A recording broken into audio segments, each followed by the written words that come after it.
cut these two holes here that's going to have those 4-inch hoses.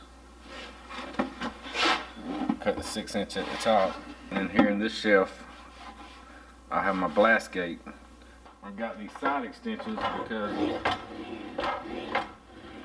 I had to take the shelf out so I could get those pocket holes screwed in, and just fish my hose through my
I don't like to use any screws in my ductwork.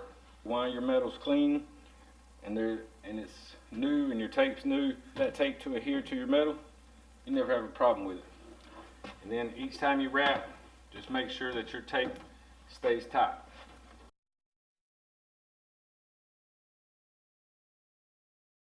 I like to end all my runs with a Y because maybe later on, as you can see in my shop, when I first started, I started with just the table saw, and as you can see above the table saw, I've got just a Y up there coming down, because if I ever add any more machinery in the shop, then I could just keep going straight across, have some drop downs.